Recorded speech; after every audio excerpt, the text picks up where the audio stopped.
नमस्कार दोस्तों, स्वागत है आपका फिजिकल एजुकेशन रामबाण क्लासेज में। दोस्तों आज हम सोल्व करने वाले हैं फिजिकल एजुकेशन का जो यूजीसी का नेट हमारा 9/1/2025 में हुआ था। आज उस पूरे पेपर को आज हम ऑफिशियली आंसर की के साथ आज सोल्व करेंगे। तो दोस्तों यदि आप चैनल पर पहली बार विजिट कर रहे हैं तो आप चैनल को अभी सब्सक्राइब कर लीजिए, क्योंकि दोस्तों मैं यहाँ कराता हूँ फिजिकल एजुकेशन रिलेटेड जितने भी प्रीवियस ईयर के एग्ज़ाम हो चुके हैं उन सभी को यहाँ मैं एनालिसिस उनको सोल्व कराता हूँ। क्योंकि दोस्तों आने वाली जितनी भी आपकी आगामी परीक्षाएं हैं उसमें यहाँ से क्वेश्चन अवश्य ही पूछे जाएंगे।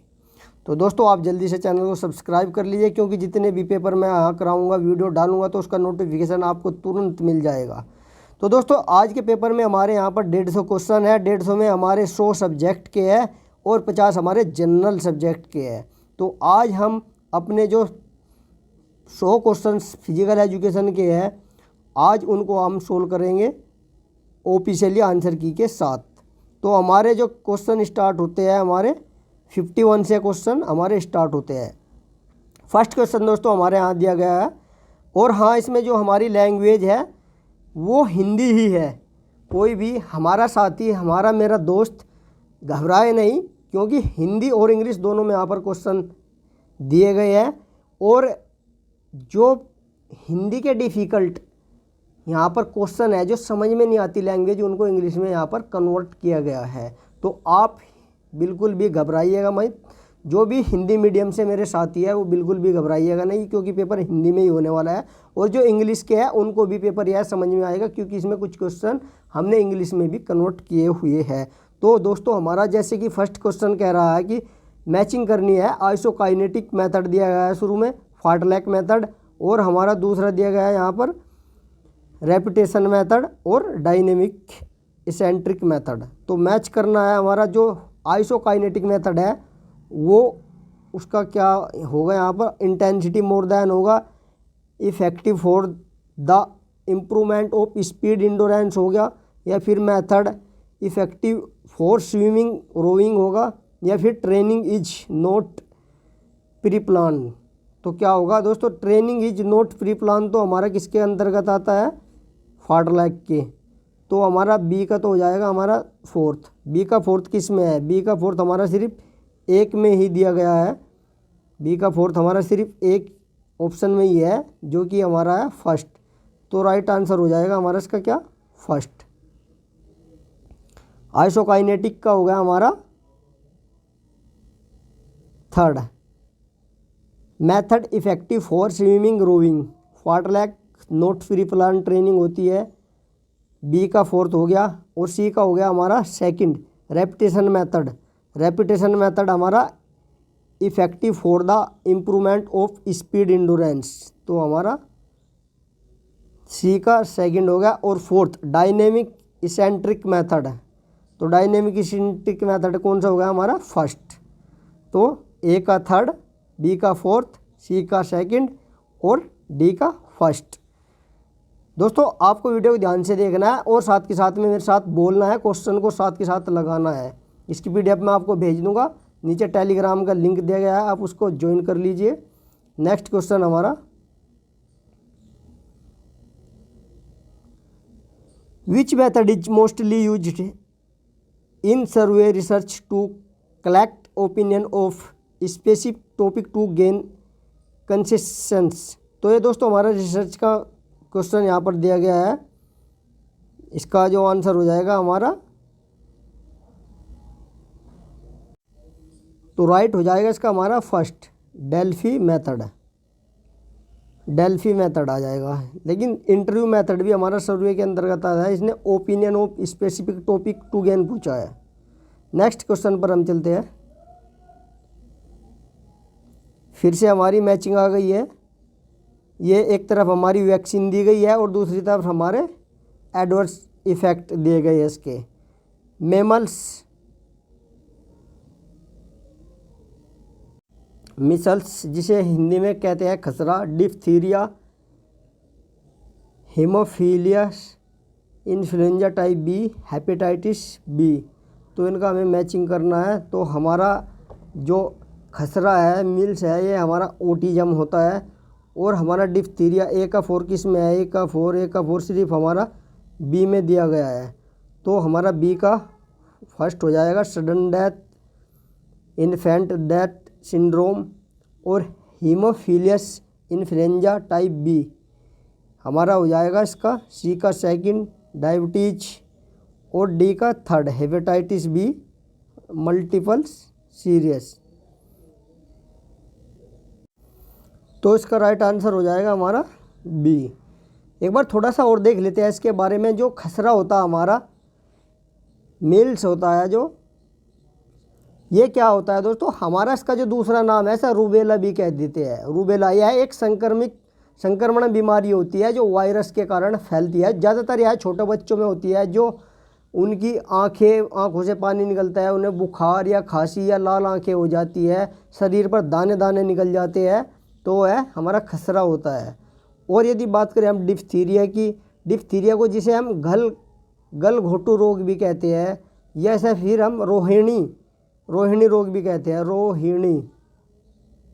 रोहिणी या फिर गलघट्टू, इसके दूसरे नाम भी पूछ लेते हैं कि गलघोटू रोग किसे कहते हैं, तो ये इसके नाम है, इसे भी आप याद रख दीजिएगा। डिप्थीरिया यह नाक और गले का संक्रमण जीवाणु होता है, नाक और गले का संक्रमण जीवाणु होता है जो 2 से 11 वर्ष के बच्चों में फैलता है, और इससे ज़्यादातर हमारा जो श्वसन तंत्र है वह इफेक्ट होता है। इससे हमारा रेस्पिरेटरी श्वसन तंत्र हमारा इससे इफेक्ट होता है, और इसमें जो इसका बैक्टीरिया होता है वह कोरियने बैक्टीरियम के द्वारा फैलता है, और उसका जो पीरियड होता है वह हमारा 2 से 4 दिन होता है।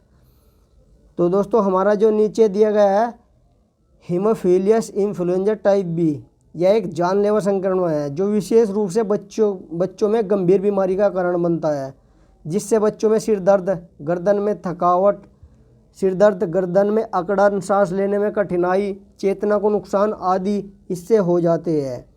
तो नेक्स्ट क्वेश्चन दोस्तों हमारा है हेपेटाइटिस बी, आप सभी को पता ही है। नेक्स्ट है choose the parametric sampling method among the flowing. तो दोस्तों ये हमारा पैरामेट्रिक पूछ रखा है कि कौन कौन से हमारे पैरामेट्रिक सैम्पलिंग में आते हैं। तो इसमें हमारे कौन कौन से आते हैं, हमारा क्यूसी रैंडम सैम्पलिंग भी आता है, और हमारा बायनेंसी सैम्पलिंग एमसी भी आता है, मल्टीपल सैम्पलिंग भी आता है, और क्लस्टर सैम्पलिंग भी आता है। तो ABCE किसमें है, ABCE हमारा सेकंड में राइट आंसर हो जाएगा हमारा सेकंड। नेक्स्ट क्वेश्चन, एक पररूपी परिसरांतरी वक्र के सही अनुक्रम की पहचान कीजिए।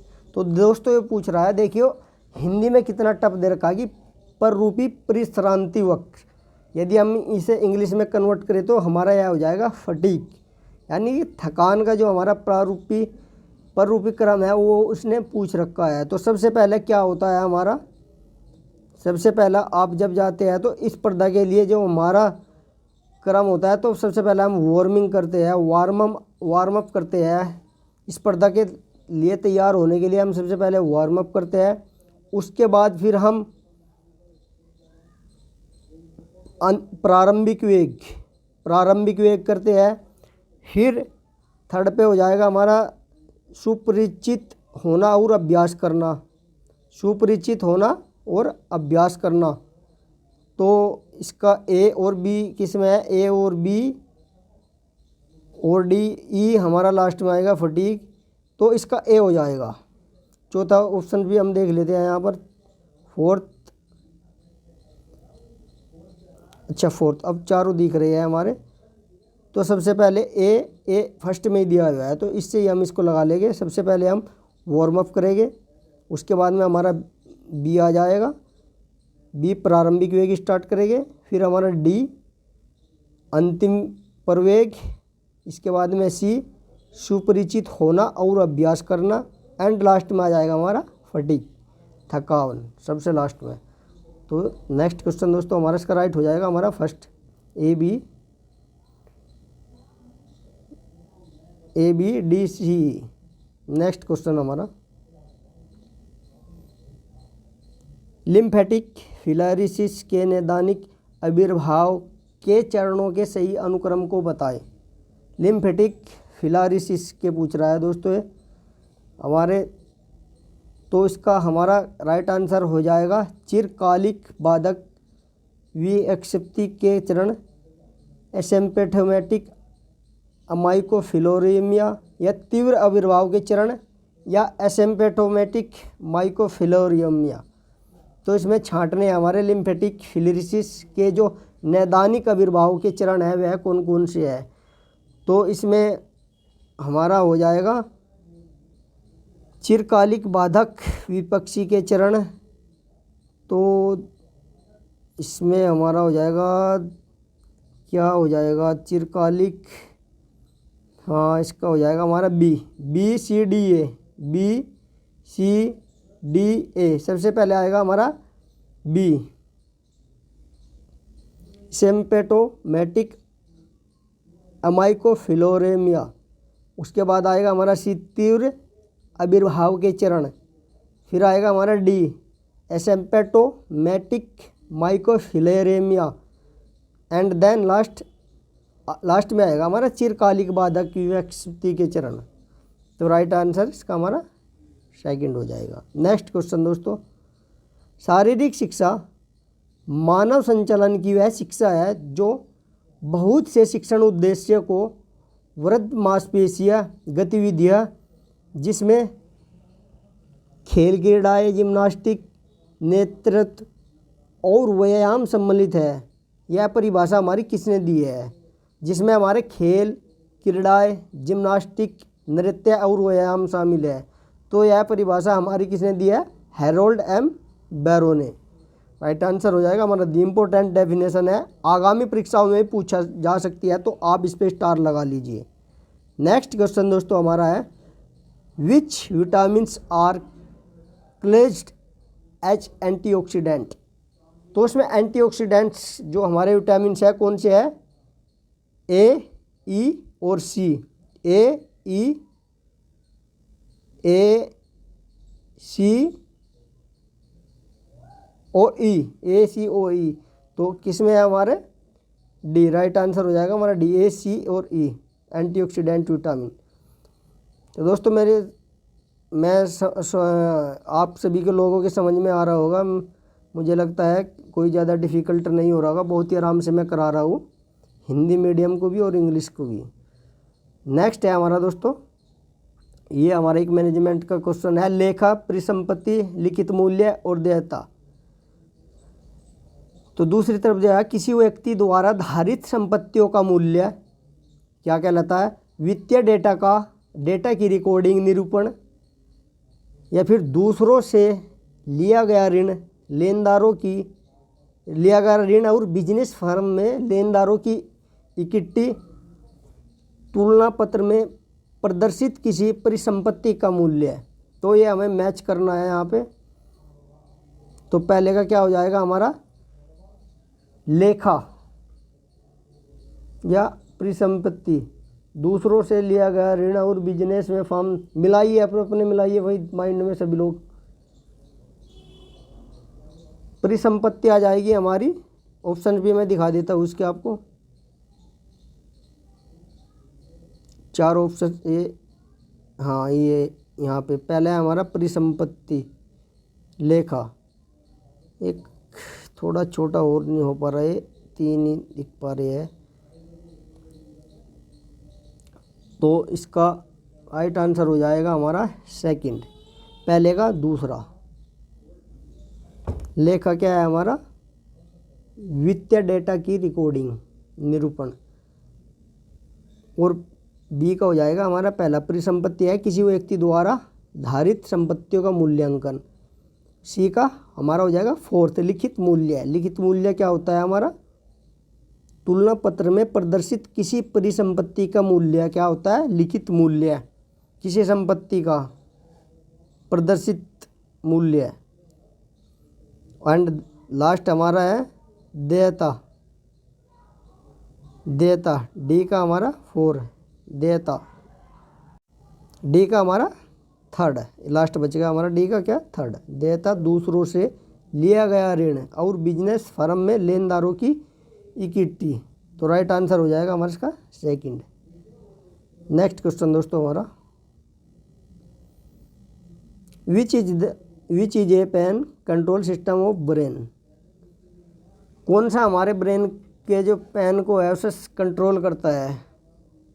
एनालिजिया, कोर्टेक्स, स्पाइनल कॉर्ड या एक्सोन। तो राइट आंसर हो जाएगा हमारा इसका क्या? फर्स्ट, एनालिजिया। नेक्स्ट क्वेश्चन पर चलते हैं दोस्तों। What are the models of situational leadership theory of management. तो मैनेजमेंट की जो लीडर थ्योरी है वह इसने पूछ रखी है। और correct the answer the from the option the given the below. तो कौन सी होगी हमें इसकी? तो कौन सा हो जाएगा दोस्तों इसका हमारा? Situational leadership theory of management कौन कौन सी है छांटिए। सबसे पहली हमारी है Fiedler contingency model, Fiedler contingency model and path goal model and situational leadership model, तीनों हैं ऊपर की ओर। साइंटिफिक लीडरशिप मॉडल या फिर whole range of leadership model. तो राइट हो जाएगा हमारा इसका full range of leadership model. तो ए बी सी और ई, डी नहीं है हमारा। तो ए बी सी ई कौन से ऑप्शन में है? A B C E first में। तो right answer is first. Next question, which among the option is not the elements of cognition. Cognition का कौन सा एलिमेंट नहीं है? फर्स्ट दे रखा है इसमें perception, attention, concentration and emotion. तो हमारे ऊपर के तीन तो है, सभी को पता है। परसेप्शन भी होता है, अटेंशन भी होता है और कंसंट्रेशन भी होता है, इमोशन नहीं होता। तो राइट आंसर हो जाएगा हमारा क्या? First, second, third. कौन सा नहीं है पूछ रखा? नहीं है तो इसका राइट आंसर हो जाएगा हमारा डी, इमोशन नहीं है। नहीं पे भी ध्यान रखो और उसमें नोट दे रखा है दोस्तों। अक्सर हम यहाँ गलती कर जाते हैं, उस पर ध्यान नहीं देते। तो नोट इसमें दे रखा है। नेक्स्ट क्वेश्चन दोस्तों,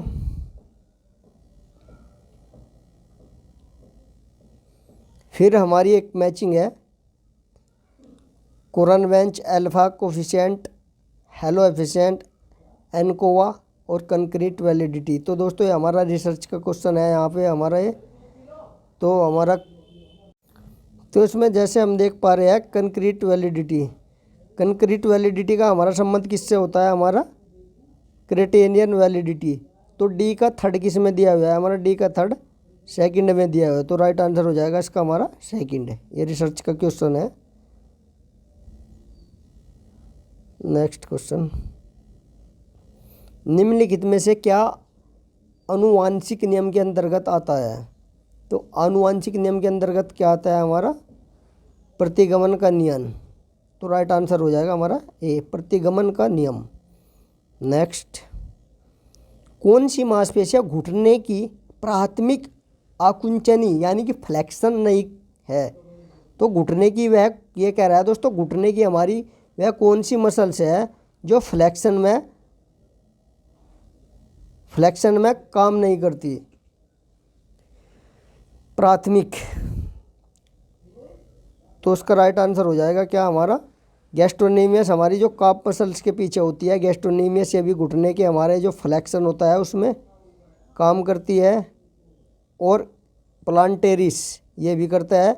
और वास्टस मीडियलिस, रेक्टस फीमोरिल और वास्टस लैटरलिस ये हमारी क्वाड्रिसेप की मांसपेशियाँ होती है 4। तो ये हमारे जो फ्लेक्शन है उसकी जो प्राथमिक है, तो इसका हो जाएगा हमारा ए और बी। ये हमारी प्राथमिक नहीं है और जो हमारी ये है ये हमारी क्वाड्रिसेप की है, सी डी ई। तो राइट आंसर ए और बी किस में दे रखा है?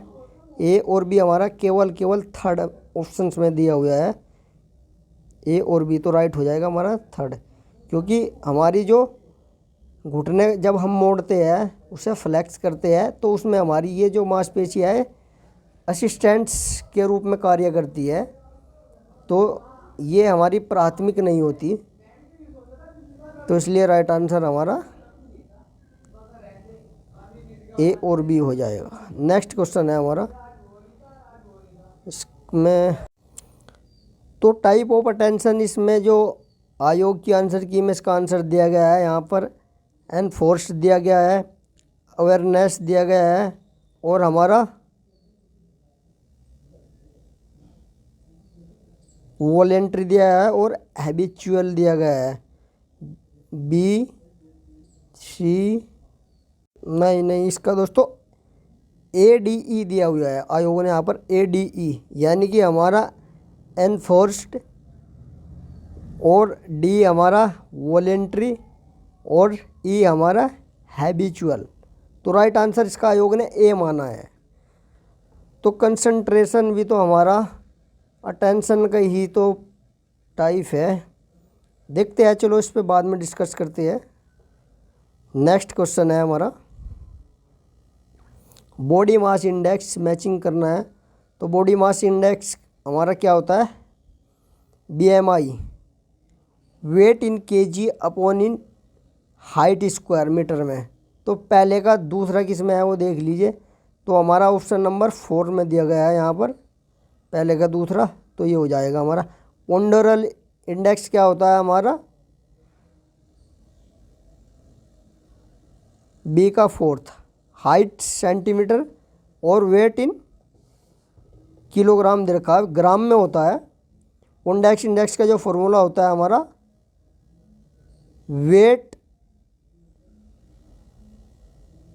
वेट इन ग्राम और हाइट हो जाएगा हमारा सेंटीमीटर में, हाइट इन सेंटीमीटर की क्यूब इंटू 100, ये हमारा पोरल इंडेक्स का फॉर्मूला होता है। तो इसका हमारा ए का 2 हो जाएगा, बी का हमारा 4 हो जाएगा, सी का हमारा 1st हो जाएगा। Broca index, height centimetre mean 100, और जो हमारा डी है इसका हमारा 3rd हो जाएगा। लॉरेंट्ज फॉर्मूला क्या होता है हमारा, लॉरेंट्ज फॉर्मूला क्या होता है, एफ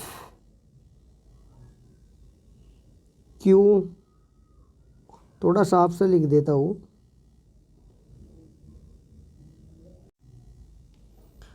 हाँ यहाँ पे लिख देता हूँ,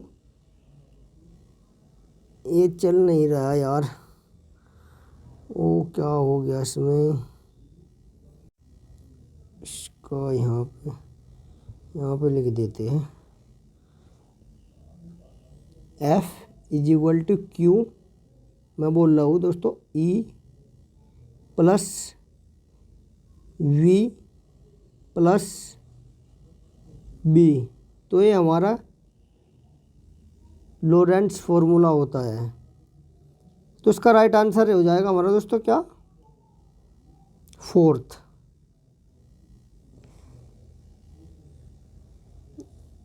नेक्स्ट क्वेश्चन,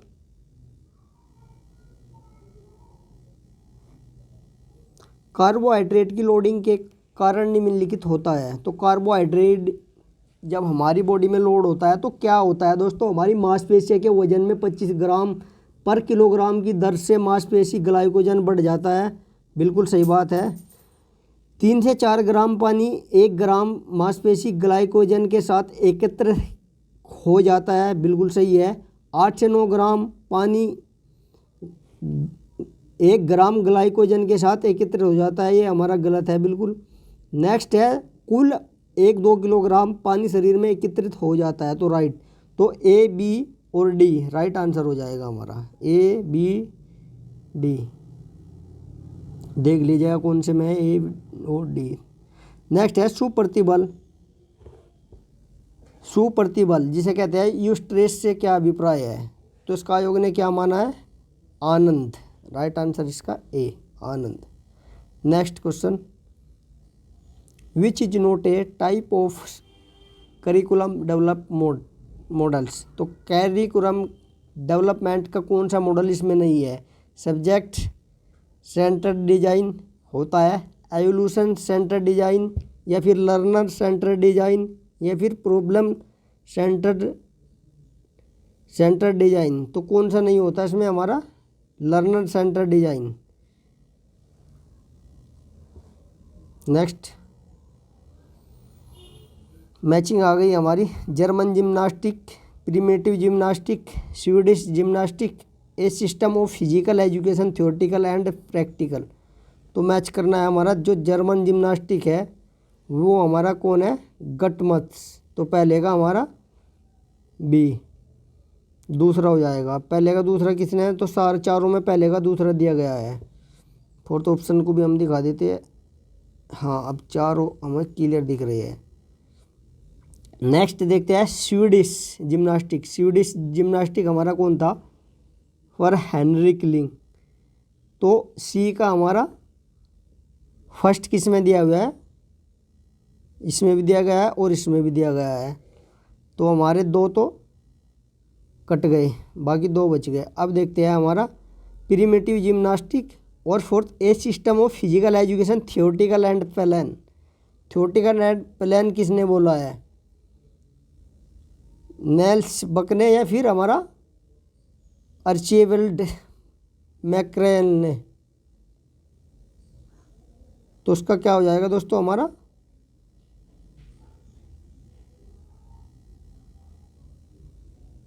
मिलाइए किसका हो जाएगा हमारा? इसका फोर्थ ऑप्शन हो जाएगा राइट।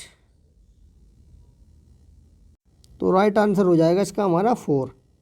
जर्मन जिम्नास्टिक हमारा गटमत्स और प्रिमिटिव जिम्नास्टिक हमारा हो जाएगा नेल्स बक और स्वीडिश जिम्नास्टिक हमारा फॉर हेनरिक लिंग और लास्ट हमारा इस system of physical education and theoretical and practical हो जाएगा हमारा आर्चिबाल्ड मैक्रेल। नेक्स्ट निम्नलिखित में से किसने 2023 में टेबल टेनिस में अर्जुन पुरस्कार प्राप्त किया? 2023 की बात कर रहा है दोस्तों। तो 2023 में किसे मिला था इसमें? श्री अहिंका मुखर्जी को। Next question, name the energy utilized to change the state of motion और shape of an object. Energy utilization to change the state of motion और shape an object. Shape an object. तो उसका राइट आंसर हो जाएगा हमारा 4, force. Next question, a McCloy वर्गीकरण सूचकांक में निम्नलिखित में से कौन से वर्ग सम्मिलित है? मैक्लोय वर्गीकरण के सूचकांक पूछ रहा है। वही ये कौन कौन से है? तो कौन कौन से है उसमें हमारे? फर्स्ट है हाई स्कूल, सेकंड है कॉलेज और थर्ड है हमारा प्राथमिक विद्यालय, यानी कि बी डी ई हमारा सेकंड में है। राइट आंसर हो जाएगा हमारा सेकंड। नेक्स्ट क्वेश्चन, मैचिंग आ गई है। सरप्लस एनर्जी थ्योरी सभी ने पढ़ रखी है। किसने दी थी? स्पेंसर एंड शीलर ने। सरप्लस एनर्जी हमारी किसने? Von Schiller and Herbert Spencer. तो फर्स्ट का हो जाएगा हमारा, फर्स्ट का थर्ड। रिकैप्चुलेशन थ्योरी हमारी किसने दी थी? स्टैनली हॉल, बी का फर्स्ट। कैथोरेटिक थ्योरी अरस्तु ने और एंटिसिपेटरी थ्योरी हमारी कार्ल्स ने। तो इसका राइट आंसर हो जाएगा हमारा ए का थर्ड किस में है? सारे में दिया गया है।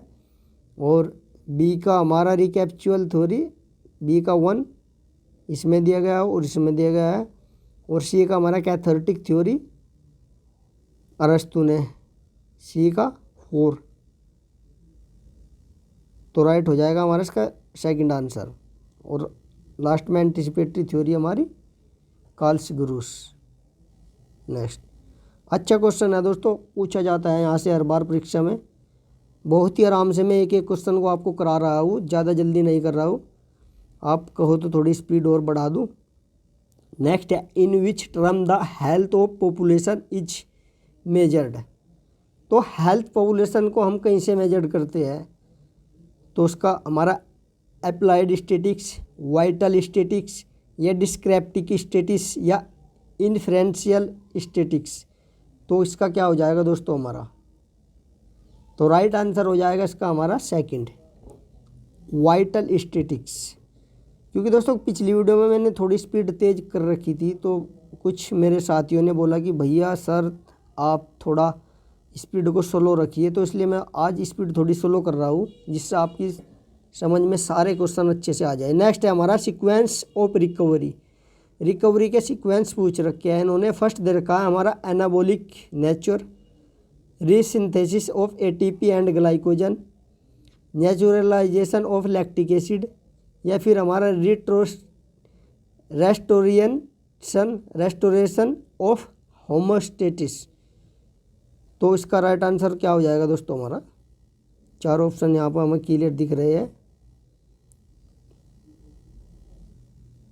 तो इसका हो जाएगा हमारा second answer, B C D A, B C D A. पहले क्या होगा हमारा, resynthesis of ATP and glycogen होगा, फिर सी न्यूट्रलाइजेशन ऑफ लैक्टिक एसिड होएगा, फिर रेस्टोरेशन ऑफ होमोस्टैटिक्स होएगा, एंड फिर एनाबॉलिक इन नेचर। तो राइट आंसर हमारा इसका। नेक्स्ट क्वेश्चन, शिक्षण प्रक्रिया को अधिक प्रभावी बनाने के लिए शारीरिक और व्यवहारिक विज्ञान के सिद्धांतों का उपयोग होना चाहिए। यह किसने दी, वही यह परिभाषा दे रखी है। यह पूछ रहा है कि जो हमारी फिजिकल एजुकेशन प्रक्रिया, शिक्षण प्रक्रिया को अधिक प्रभावी बनाने के लिए शारीरिक और व्यवहारिक विज्ञान के सिद्धांतों का उपयोग होना चाहिए। तो यह परिभाषा हमारी किसने दी, प्रो एस किर्सन ने। राइट हो जाएगा हमारा फर्स्ट। नेक्स्ट क्वेश्चन, किसे एक तनावपूर्ण स्थिति माना जाता है। वह किसे माना जाता है तनावपूर्ण स्थिति, कब आप तनाव में होते हैं, पर्यावरण स्थिति के कारण, या फिर मानसिक स्थिति, या फिर आपकी कोई क्षति और हानि हो जाती है, या फिर शर्त स्थिति। तो इसका हो जाएगा हमारा थर्ड, जब हमें कोई क्षति या फिर हमारी हानि हो जाती है तब हम तनावपूर्ण स्थिति में हो जाते हैं। तो right answer third. Next question, Asians game के हमारे मैचिंग आ गई है। नई दिल्ली कब हुआ था हमारा, 1951 में। पहले का हमारा सेकंड। तेहरान में कब हुआ था हमारा, 1974। जकार्ता में कब हुआ था हमारा, 1962। हिरोशिमा में हमारा कब हुआ था, 1994। तो ये हमारा हो गया। देख लीजिए आप कौन से में सही बैठ रहा है, उसको आप टिक कर दीजिए। नेक्स्ट है हमारा, the part of experimental that the researcher is manipulate is called. तो उसे क्या कहते हैं, जब एक्सपेरिमेंटल में रिसर्चर मैनिपुलेट जोड़ तोड़ कर सकता है, तो उसे कहते हैं दोस्तों हम ट्रीटमेंट वेरिएबल। राइट हो जाएगा हमारा इसका थर्ड। नेक्स्ट क्वेश्चन, शिक्षण अभ्यास के दौरान सही ढंग से कक्षा निर्माण यानी कि फॉर्मेशन के प्रकार का उल्लेख कीजिए। शिक्षण अभ्यास के दौरान सही ढंग से कक्षा निर्माण फॉर्मेशन के प्रकार का उल्लेख करना है, वही जिसमें दिया गया है हमारा स्पोक निर्माण, रैंक निर्माण, रोप निर्माण, फाइल निर्माण, ट्री निर्माण। तो इन चारों में से कौन सा हमारा फिट बैठेगा, तो इसका राइट आंसर हो जाएगा हमारा फर्स्ट, ABD, स्पोक निर्माण, रैंक निर्माण और ट्री निर्माण। तो ABE किस में है हमारा, ABE B E, A B E तो कोई से में नहीं दिया हुआ है, ए बी तो कौन से में नहीं दिया हुआ है, ए बी, अच्छा A B D, A B D spoke निर्माण, रैंक निर्माण और हमारा फाइल निर्माण। तो राइट आंसर हो जाएगा हमारा इसका first, A B D, A B D right answer. Next question है हमारा hypertrophy of muscles involve more, hypertrophy of muscles involve more. तो उसका क्या हो जाएगा हाइपरट्रोफी मसल इन्वॉल्व का, microfibril, actin and myosin filament, sarcoplasm, tendon, lipid. चार option यहाँ पर आपको दिख रहे हैं। तो उसका राइट आंसर हो जाएगा हमारा second, A B C, A B C, microfibril, actin and myosin filament, sarcoplasm और बस, हाँ ये तीन ही हो जाएगा, A B C right answer हो जाएगा हमारा सेकंड। निंद्रा भ्रमण को इस रूप में भी जाना जाता है। दोस्तों जब कोई आदमी नींद में चलता है तो उसको क्या कहते हैं? तो में दिया है निंद्राचर, यानी कि रात में चलने वाला। नेक्स्ट है शिक्षण अधिगम के अभिप्रेरण के लिए प्रवर्त प्रक्रियाओं का एक तंत्र है, यह किसके द्वारा परिभाषित किया गया है? अच्छी डेफिनेशन दी गई है दोस्तों। शिक्षण अधिगम के अभिप्रेरणा के लिए प्रवर्त क्रियाओं का एक तंत्र, प्रवर्त क्रियाओं का एक तंत्र, यह किसने दी परिभाषा? B O Smith, Clarke, Israel Scheffler या योग आकुम और सिम्पसन। चारों में से यह डेफिनेशन किसने दी? तो राइट आंसर हो जाएगा हमारा इसका first, B O Smith, B O Smith ने यह डेफिनेशन दी। List the correct sequential order of motivated activity for motivation. तो इनका हमें सीक्वेंस लगाना है। सबसे पहले क्या होता है हमारा मोटिवेशन में, वही किसी चीज़ की हमें नीड होती है, उसके बाद में फिर ड्राइव होती है। तो सबसे पहला बी और ई किस में है ये देख लीजिए, बी और ई हमारा इसमें फोर्थ में है।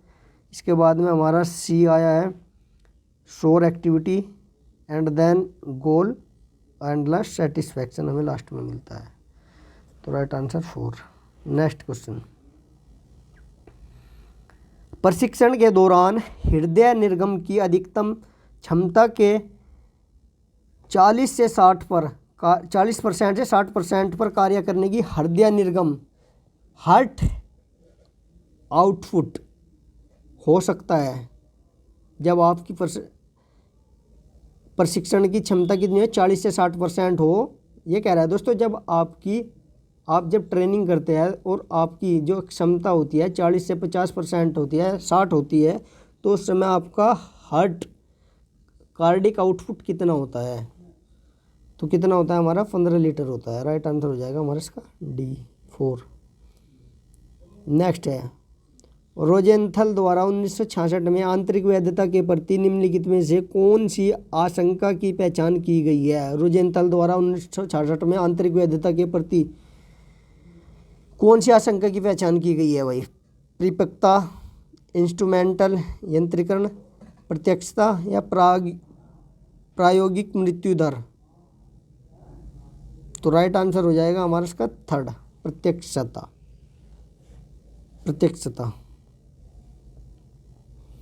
नेक्स्ट क्वेश्चन, मज़ा आ रहा होगा आपको क्वेश्चनों में, बहुत अच्छे क्वेश्चन है ये। आने वाली आपकी परीक्षा में जो सिंपल क्वेश्चन है आपके मतलब के, उन्हें तो आप अच्छे से कर लीजिए।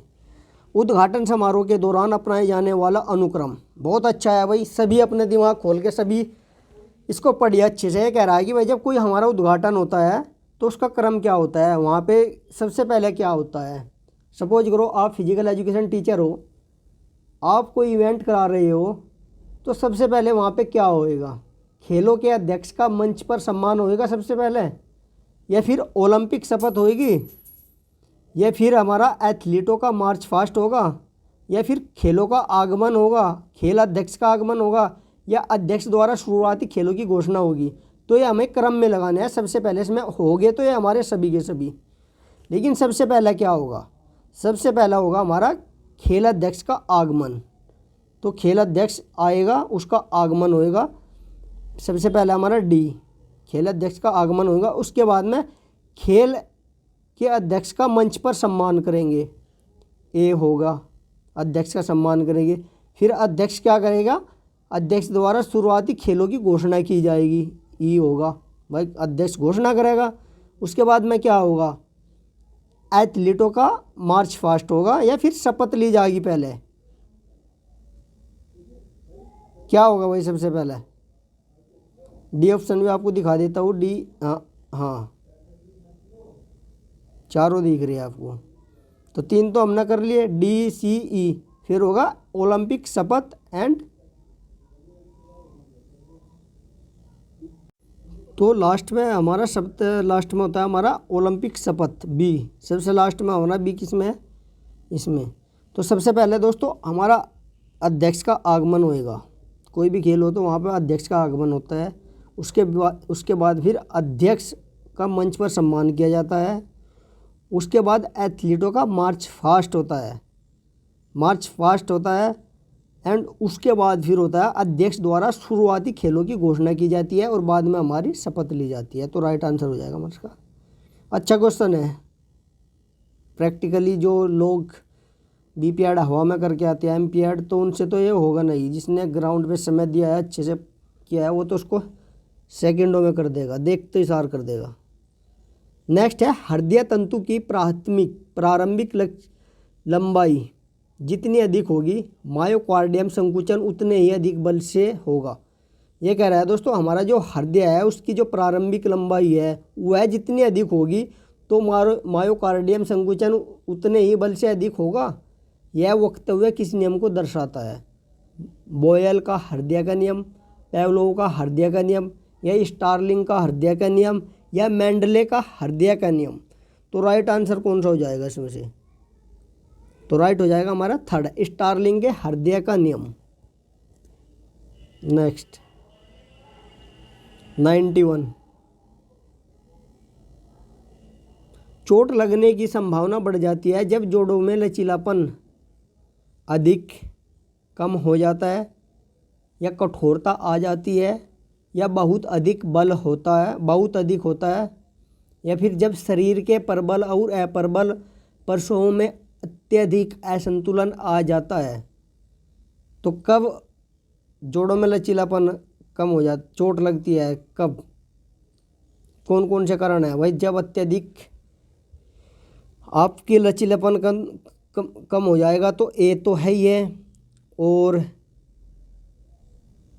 हमारा डी भी है। ओ ए और डी किस में है? हमारा ए और डी हमारा सेकंड में है। तो सी भी होगा, बहुत अधिक होता है, लचीलापन बहुत अधिक होता है। बहुत अधिक लचीलेपन से चोट लगने की संभावना कहाँ? तो भाई देखो, इसने आयोग ने जो दिया है इसका सेकंड दिया हुआ है। अत्यधिक लचीलापन जब कम हो जाता है तब, और असंतुलन बिगड़ जाता है। 2 तो यही है, और जब 2 है तो ए और डी के साथ में यहाँ पर हमारा सी दिया हुआ है, तो हमें इसी ऑप्शन पे जाना पड़ेगा। नेक्स्ट क्वेश्चन मैचिंग है। Phlegmatic, sanguine, melancholic and choleric. तो ये मिलान करना है इसमें। तो इसका क्या हो जाएगा हमारा? फ्लेगमेटिक। 4 ऑप्शन आपको दिख रहे हैं यहाँ पर। तो राइट आंसर हो जाएगा इसका हमारा 4, ए का थर्ड। फ्लेगमेटिक क्या होता है हमारा? Stable introvert. बी का सेकंड, सैंग्यूइन। कौन से होते हैं हमारे? Unstable introvert. और मेलनचोलिक सी का थर्ड, सी का थर्ड। तो ए का हमारा, ए का फर्स्ट। इसका क्या होगा? इसका देख लेते हैं एक बार। 315 का 4 ही दिया हुआ है। ए का थर्ड, बी का फोर्थ, सी का 1 मेलनचोलिक अनस्टेबल इंट्रोवर्ट और डी का सेकंड कोलेरिक हमारा अनस्टेबल एक्सट्रोवर्ट। तो राइट आंसर हमारा 4। Next question 93, what are the statistical software for data analysis. तो डाटा एनालिसिस स्टैटिकल का ये से छोड़ो, इसका क्वेश्चन है।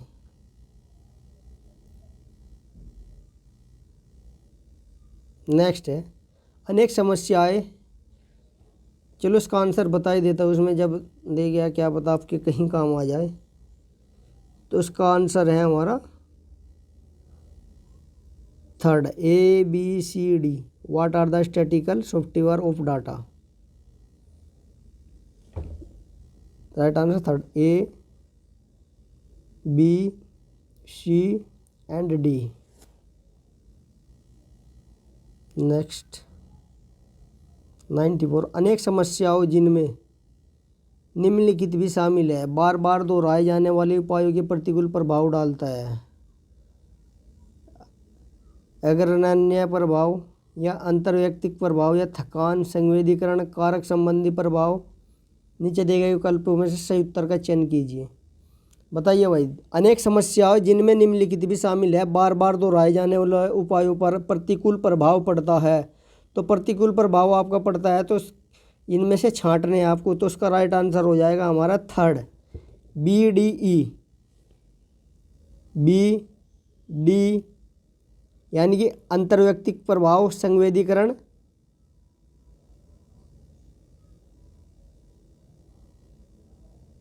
Third third third third third third third third में क्या क्या आ जाएगा हमारा, थर्ड में आ जाएगा हमारा ए अग्रगण्य प्रभाव, थकान और डी संवेदीकरण। Right answer third. Next question दोस्तों, कर्मचारी भर्ती की प्रक्रिया के लिए सही अनुक्रम की पहचान कीजिए। जब भाई आप भर्ती करोगे तो सबसे पहले कर्मचारियों की, तो आप क्या करोगे, सबसे पहले आप करोगे देखोगे कि हमारी जो जनशक्ति है उसकी आवश्यकता का आकलन क्या है, आवश्यकता देखेंगे। उसके बाद फिर क्या करोगे आप, भर्ती चयन और प्रशिक्षण, नियोक्ता और परिश्रम का निर्धारण या विकास प्रोन्नति विस्तारणा और मूल्यांकन। तो बी सबसे पहला 2 में दिया गया है यहाँ पे। इसके बाद में देखते हैं सी भर्ती चयन और प्रशिक्षण या फिर जनशक्ति की नियुक्ति। तो क्या करोगे, सबसे लास्ट में हमारा क्या होगा, नियोक्ता का प्रशिक्षण का निर्धारण या फिर चयन प्रक्रिया और प्रशिक्षण।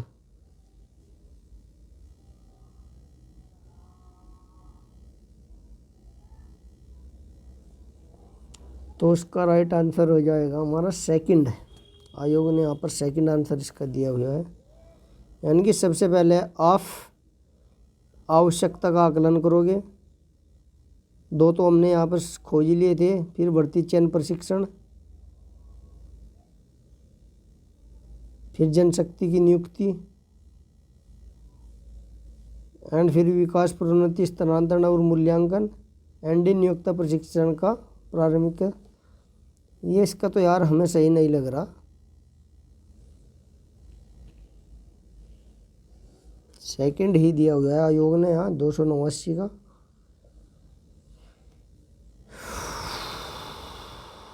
सबसे पहले हाँ राइट है भाई, सही है। सबसे पहला राइट बी हो जाएगा। सबसे पहले जनशक्ति का आकलन होगा, उसके बाद में फिर उसकी भर्ती चयन प्रशिक्षण होगा, उसके बाद फिर हम जनशक्ति की नियुक्ति करेंगे, नियुक्ति करने के बाद में फिर हम विकास प्रोन्नति पर स्थानांतरण और मूल्यांकन करेंगे एंड लास्ट में फिर नियुक्त के परिश्रम का निर्धारण करेंगे। तो राइट आंसर सेकंड।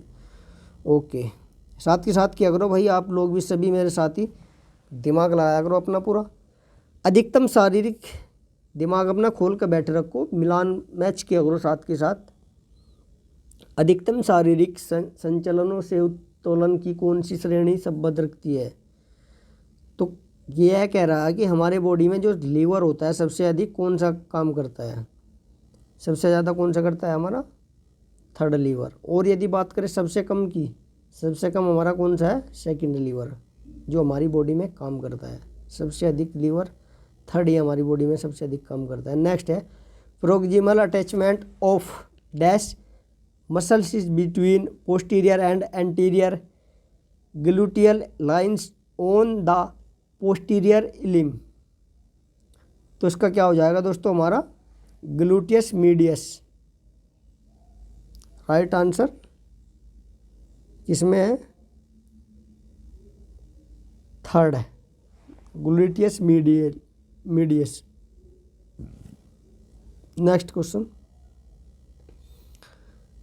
RLM होस 1975 के अनुसार आगमनात्मक तर्क का सही अनुक्रम ज्ञात कीजिए। RL होस 75 के अनुसार आगमनात्मक का सही तर्क अनुक्रम ज्ञात करना है। सबसे पहले क्या होगा, परिकल्पना, सिद्धांत, परीक्षण, सामान्य संख्या या फिर परिकल्पनाओं का एक साथ संयोजन।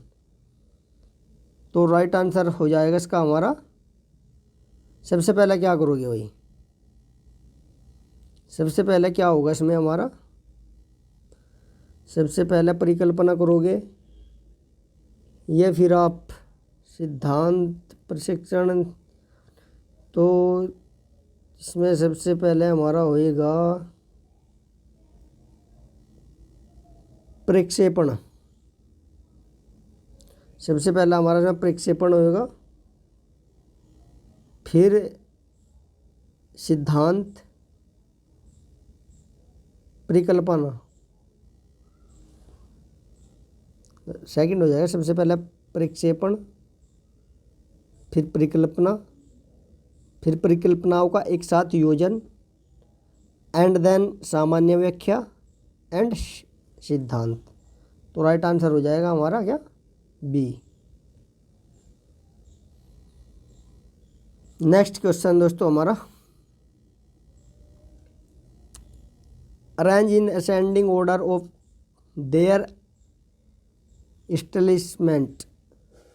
तो ये पूछ रहा है इसमें हमारा जो असेंडिंग ऑर्डर है इनका कब ये एस्टेब्लिश हुई थी, सबसे पहला कौन सी बनी थी, उसके बाद कौन सी, उसके बाद कौन सी। तो सबसे पहले हमारी कौन सी बनी थी, Christian college of physical education, HUPM Amravati, या YMCA मद्रास, या LNCPA।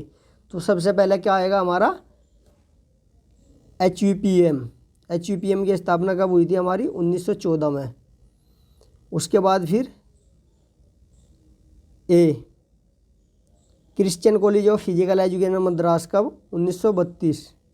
उसके बाद आ जाएगा फिर हमारा, नहीं उसके बाद है फिर ये YMCA 1920, एंड देन LNCP हमारा 1957। तो चार हो गया हमारे। सबसे पहले 1914, 1920, 1914 हनुमान व्यापक अमरावती, बी होगा, बी सबसे पहले किसमें, सेकंड में है। इसके बाद हमारा YMCA होगा, सी। उसके बाद हमारा a Christian college of physical education Lucknow, and the last LNCP Gwalior Madhya Pradesh. Next question है sequence of technique training in third phase. ये इसकी टेक्निक की जो थर्ड फेज की हमारी टेक्निक की सीक्वेंस है वह पूछ रहा है दोस्तों। सबसे पहले इसमें क्या होगा, practice under difficult and different condition, या फिर इसमें से हमें छांटने हैं और इनका सीक्वेंस लगाना है। इंक्रीज्ड पार्टिसिपेशन इन कंपटीशन, या आइडियो मोटर ट्रेनिंग, या एक्यूरेट एंड प्रिसीज फीडबैक, या डेवलपमेंट ऑफ मूवमेंट कंसेप्ट। तो सबसे पहला क्या होगा भाई, सबसे पहला होगा हमारा practice under difficult and different condition. पहले हम प्रैक्टिस करेंगे अलग अलग डिफरेंट कंडीशन में और डिफ़िकल्ट करेंगे। उसके बाद एक इसमें हमारा, ये हमारा 2 में दिया हुआ है यहाँ पे, फोर्थ और हमारा सेकंड, फोर्थ एंड सेकंड में देगा, 2 हमारे कट गए हैं, 2 एलिमेंट हो गए। इसके बाद देखते हैं सी या ई, आइडियो मोटर ट्रेनिंग ना भाई, आइडियो मोटर तो लास्ट में होगी। तो फिर होगा हमारा ई डेवलपमेंट ऑफ मूवमेंट कंसेप्ट। जब हम ट्रेनिंग कर लेंगे अलग अलग डिफरेंट कंटिन्यूस में तो फिर हमारा मूवमेंट कंसेप्ट डेवलप होगा। उसके बाद फिर हमारा देखा डी एक्यूरेट एंड परसीज फीडबैक। फिर हम अपना फीडबैक देखेंगे कि यह ट्रेनिंग का हमारी बॉडी पर क्या इफेक्ट रहा है। उसके बाद में हमारा दिया हुआ है be increase participation in competition. फिर हम कंपटीशन के लिए अपनी जो पार्टिसिपेशन है उसको बढ़ाएंगे। एंड लास्ट देन बाद में आएगा हमारा आइडियो मोटर ट्रेनिंग। तो राइट आंसर इसका 4 हो जाएगा। बहुत अच्छा क्वेश्चन है। मैचिंग आ गया भाई। VO2 FiO2 PaO2 या PaO2। तो ये मैच करने हैं हमारा। इनके सामने देखे अनुप्रमाणिक गैस में O2 की वितरणात्मक सांद्रता, माध्यम केशिका का O2 दाब, वायु कोशिकीय दाब या फिर O2 खपत पर मिनट। O2 खपत पर मिनट तो हमारा VO2 मैक्स के अंतर्गत आता है। तो A का फोर्थ किस में दिया गया है? A का फोर्थ हमारा सिर्फ 2 में दिया गया। A और फर्स्ट और फोर्थ में दिया गया है। तो 2 तो हमारे एलिमिनेट हो जाते हैं यहाँ पर, बाकी बचते हैं 2।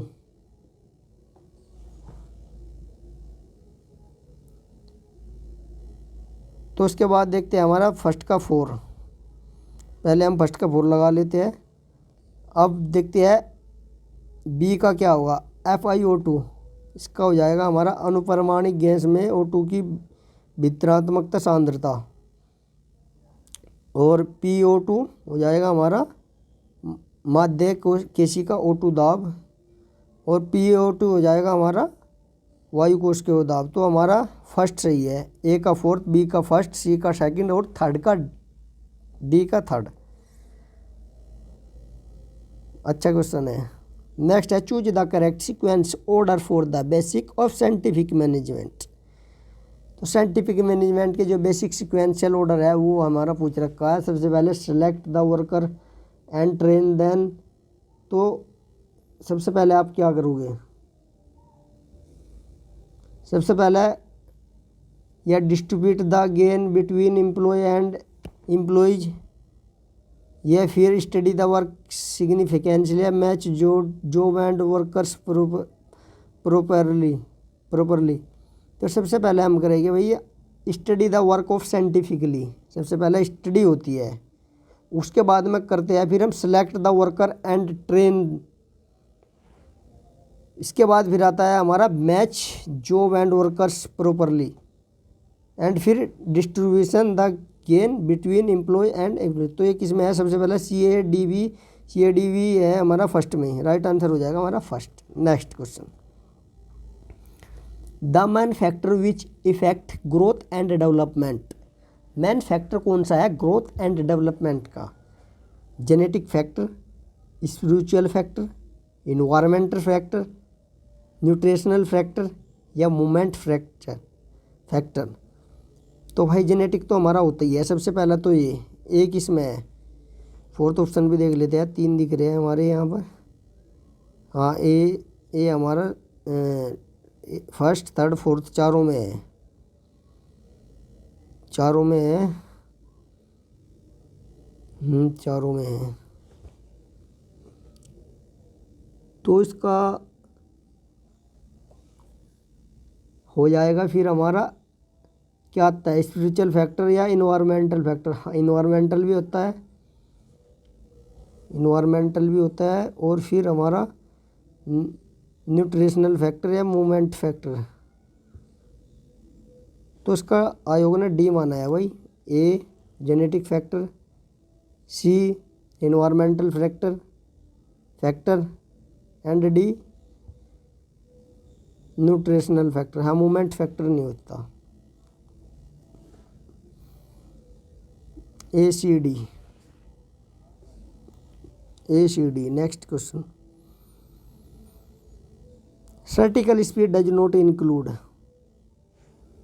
Critical speed does not include. Critical speed does not include.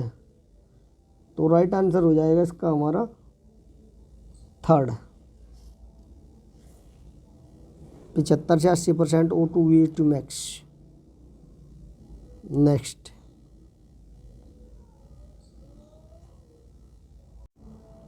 Question है हमारा, arrange the following joint according to order of greater range of motion. Greater range of motion पूछ रखा है यहाँ पर जॉइंट का। तो सबसे पहले कौन सा आ जाएगा हमारा भाई, शोल्डर। बी किस में है, तो बी हमारा सेकंड और थर्ड में है। दो तो हमारा एलिमेंट हो गए है। इसके बाद हमारा नेक जॉइंट ए, फिर सी एल्बो जॉइंट एंड डी 4 होना चाहिए, लेकिन आयोग ने इसका आंसर यहाँ पर दिया है। आयोग ने इसका आंसर यहाँ पर क्या दिया है, आयोग ने इसका आंसर यहाँ पर सेकंड माना है। वही सबसे पहले उन्होंने कहा कि भाई शोल्डर जॉइंट होगा, उसके बाद में फिर इन्होंने एल्बो जॉइंट, उसके बाद फिर नेक जॉइंट एंड फिर स्कल जॉइंट। तो ये तो ग्रेटर रेंज तो सबसे पहले शोल्डर होगा, ये चेंज होएगा ये क्वेश्चन डी। आप भी बताइए आपका क्या व्यू है इस क्वेश्चन को लेकर, आपके उससे कौन सा होना चाहिए। नेक्स्ट है, ऑक्सफोर्ड विधि निम्नलिखित में से संबंध रखती है। तो ऑक्सफोर्ड विधि हमारी किससे संबंध रखती है, राइट आंसर हो जाएगा हमारा इसका 4, हासमान प्रतिरोध सतत प्रशिक्षण।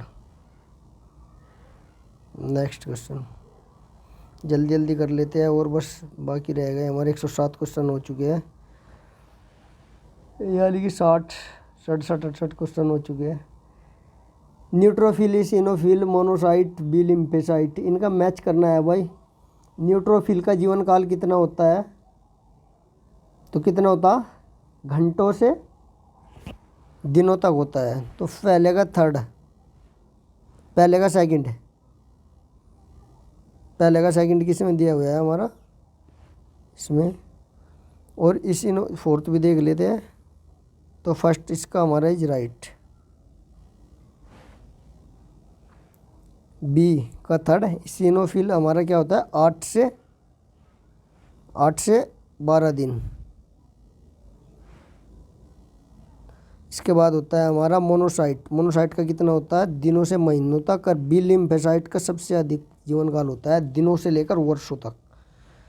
अच्छा क्वेश्चन है, पूछा जा सकता है आपकी आगामी परीक्षा में। नेक्स्ट है, which animal was सेक्रीफाइड before commencement of ancient Olympic game.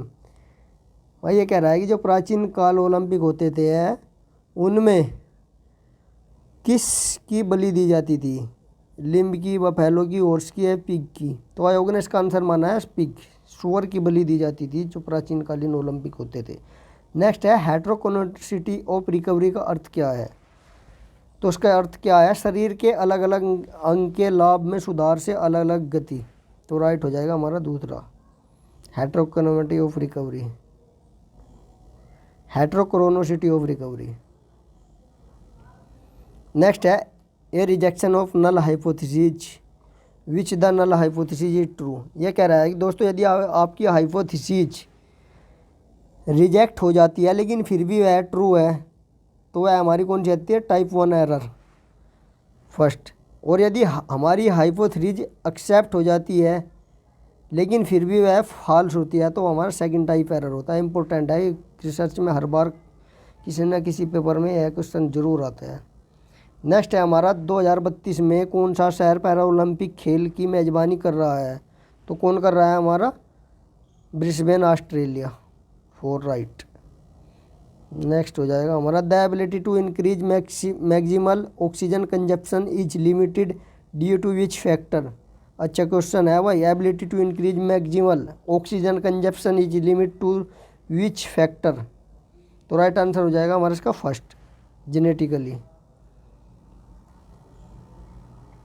Next है, विच, थोड़ा स्पीड को बढ़ा देते हैं भाई, थोड़ा माइंड को एक्टिव कर लीजिए, जल्दी से जल्दी वीडियो जल्दी ज़्यादा लंबी ना बने और कम समय में ज़्यादा काम हो जाए। Which nerve play most important role in the automatic adjustment of the heart during body movement.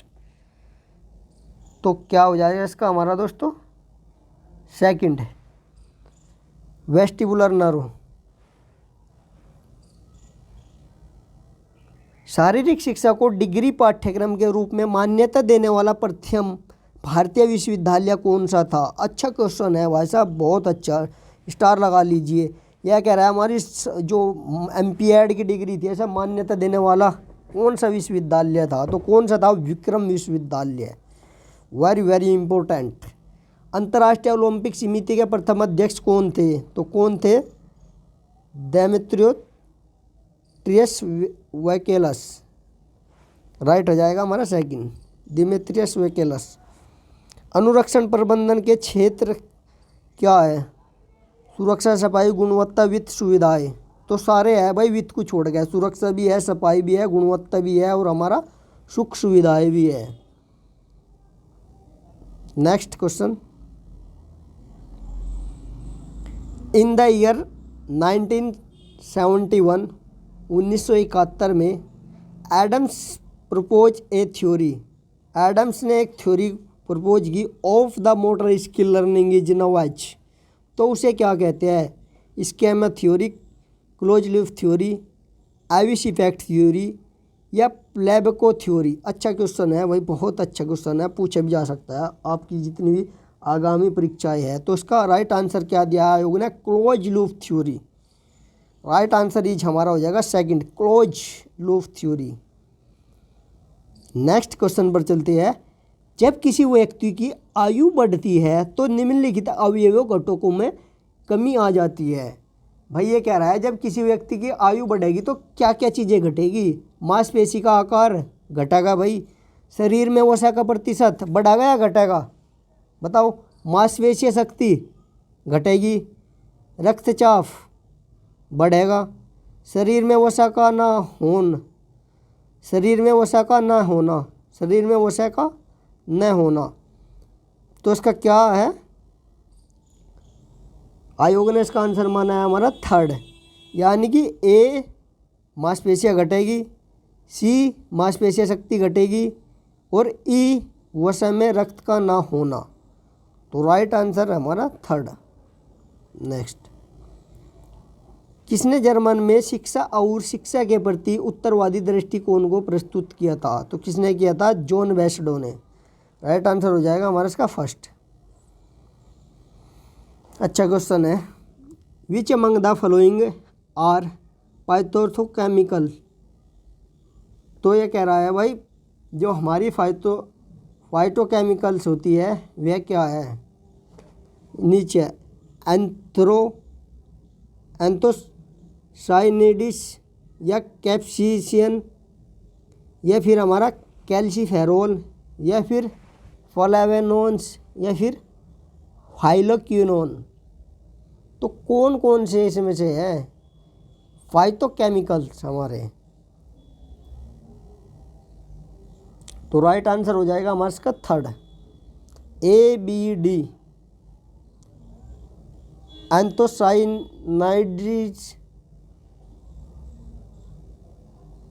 एंथोसाइनाइडिन्स, कैप्सिसियंस और लास्ट हमारा फाइलोक्विनोन। तो राइट आंसर हमारा डी। Next question. अच्छा क्वेश्चन है। चिकित्सा जांच के समय निम्नलिखित में से कौन सा प्रमुख नैदानिक कृत्य नहीं किया जाता? भाई जब आपकी चिकित्सा जांच होती है तो उसमें से क्या नहीं किया जाता? चार ऑप्शन में आपको बताना है। वर्तमान स्वास्थ्य परिस्थिति भाई देखी जाती है, वर्तमान परिस्थिति भी आपकी स्वास्थ्य की क्या है। चिरकालिक ऋणग्रंथा रिकॉर्ड वो भी देखा जाता है कि आपको कहीं कोई ऑपरेशन या कोई चीरा तो नहीं दिया गया। पर्यावरणीय आरेख या फिर परिजनों के स्वास्थ्य का अभिलेख। तो इनमें से कौन सा नहीं है? तो कौन सा नहीं है? पर्यावरणीय अभिलेख। भाई आपकी वर्तमान स्वास्थ्य स्थिति भी देखी जाएगी, आपका चिरकालिक रुग्णता रिकॉर्ड भी देखा जाएगा और परिजनों को आपके जो स्वास्थ्य है उनका भी देखा जाएगा कि आपके परिवार में किसी को कोई गंभीर बीमारी तो नहीं है जिससे आपको भी हो सकती है। नेक्स्ट है हमारा मैचिंग करनी है 30 और मोर डिस्क्रीट इंटरवल मेजरमेंट या डिस्प्रेशन। ये हमारा स्टैटिक्स का क्वेश्चन आ गया है भाई। इसका जो दिया है यहाँ पर राइट आंसर हमारा दिया है 4। वह लेगा 30 और मोर लार्ज ग्रुप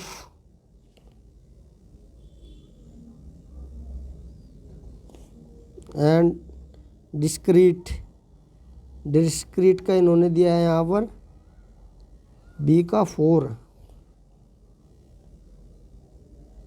रेंज और सी का सेकंड इंटरवल मेजरमेंट स्केल और डिस्प्रेशन का हमारा दिया है यहाँ पर 1 रेंज। पहले का 3 दोबारा से बता देता हूँ।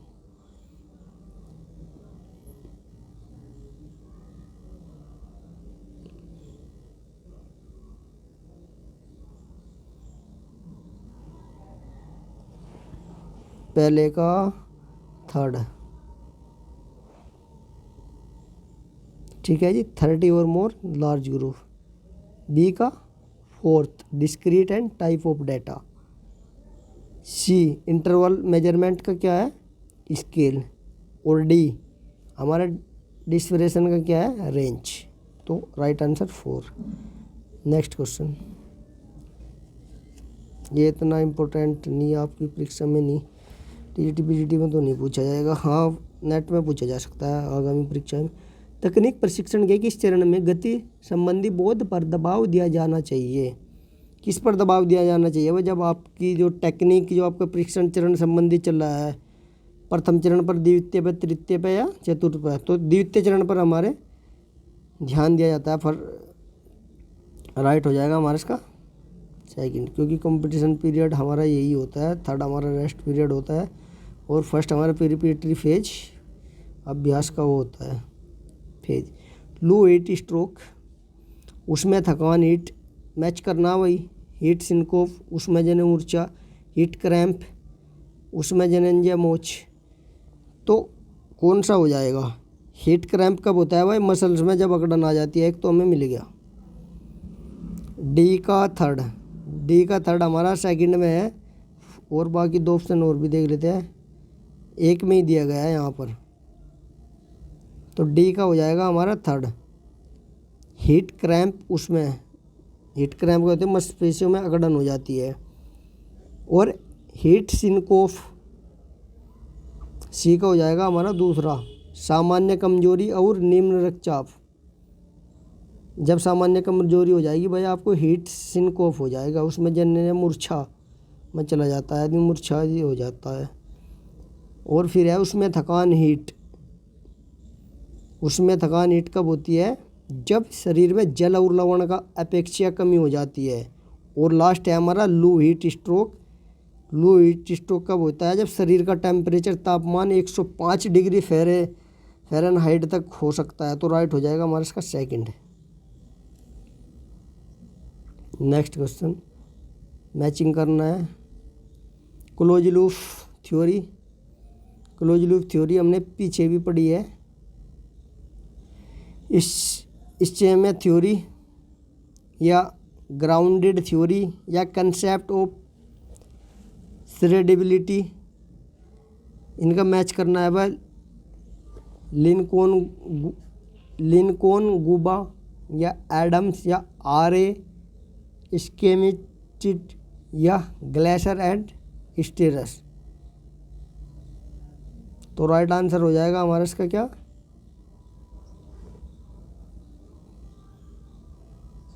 ग्लूसियस लूप थ्योरी हमारी किसने दी आर.ए. स्केमिचिड ने दी। तो पहले का 3rd किस में है हमारा पहले का 3rd पहले का थर्ड, एक बार चेक कर लेते हैं इसको। पहले का सेकंड है,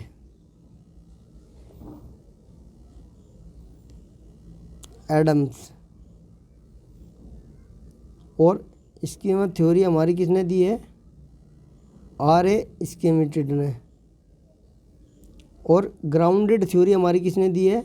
ग्लेसलर एंड स्टेरस ने। और कंसेप्ट ऑफ क्रेबिलिटी थ्योरी हमारी किसने दी है? लिंकन गुबा ने। तो राइट आंसर हो जाएगा हमारा इसका क्या? थर्ड। नेक्स्ट क्वेश्चन,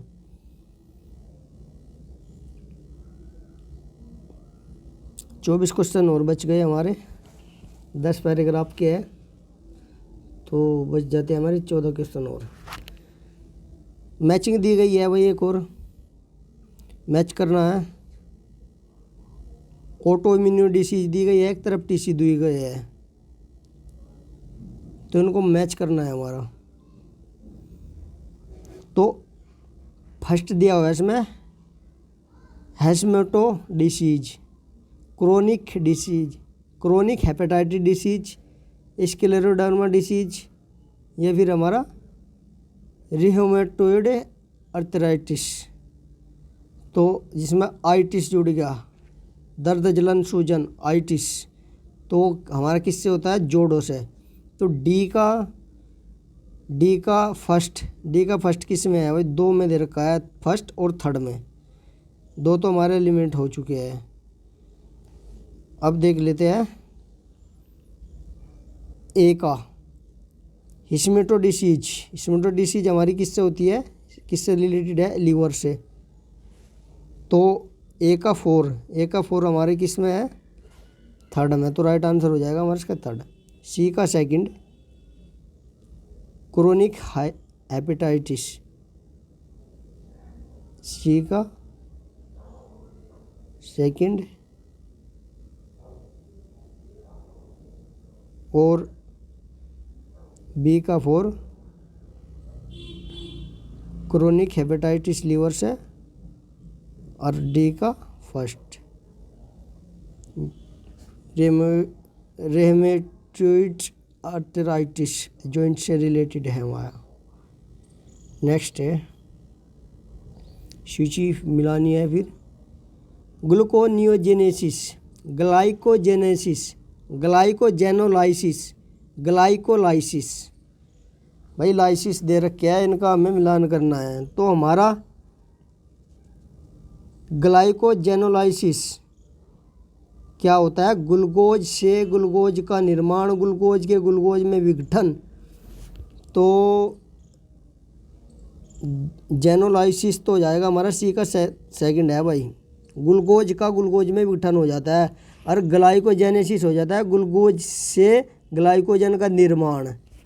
तो बी का थर्ड और सी का सेकंड, तो हमारे किस ऑप्शन में है?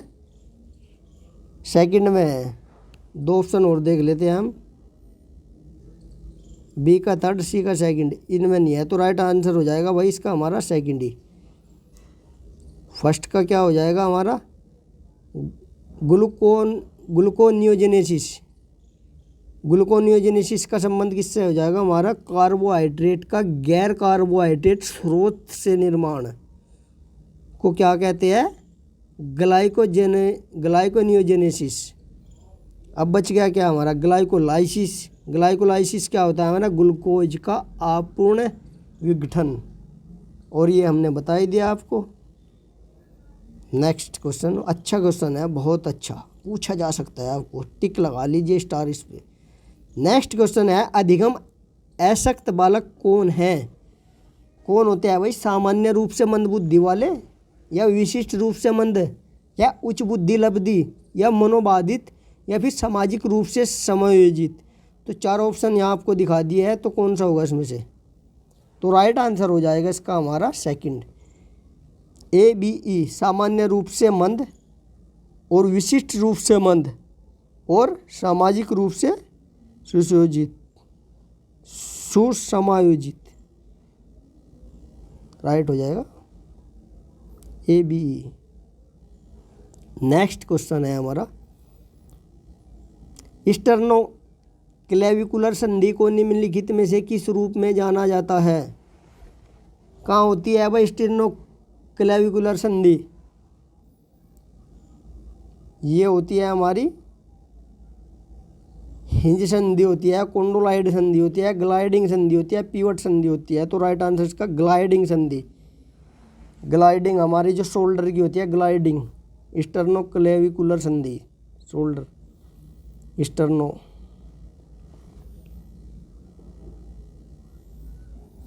नेक्स्ट है हमारा समय सारणी मैच करना। वही अच्छा क्वेश्चन है। पाठ्यक्रम,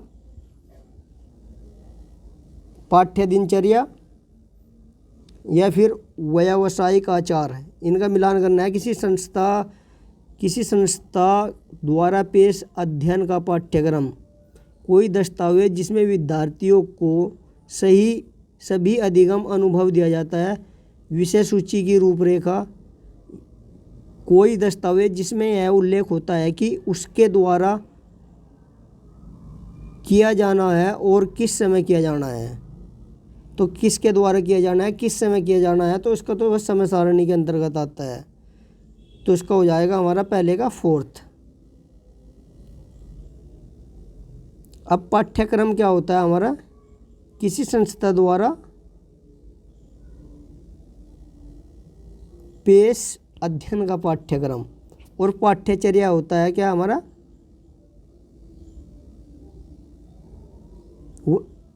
पाठ्यचर्या होता है हमारा विषय सूची की रूपरेखा। और व्यावसायिक आचार क्या होता है?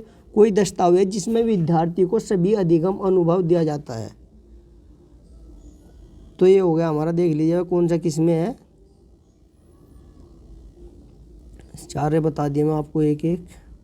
नेक्स्ट है जॉनसन बास्केट प्रशिक्षण की वैधता का गुणांक कितना होता है? तो कितना होता है? वो 0.88। नेक्स्ट है हमारा the test for evolution of endurance are. Endurance के टेस्ट कौन से है? वही एस्टर ट्रेडमिल टेस्ट, कंसलिन टेस्ट या कनिंघम एंड फाउलकर टेस्ट या कनेडियन क्राउच टेस्ट या मल्टी स्टेज फिटनेस टेस्ट। तो कौन से होते हैं वही?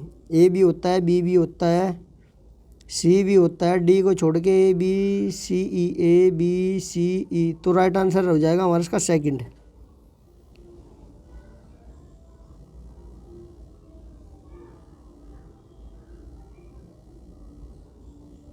नेक्स्ट,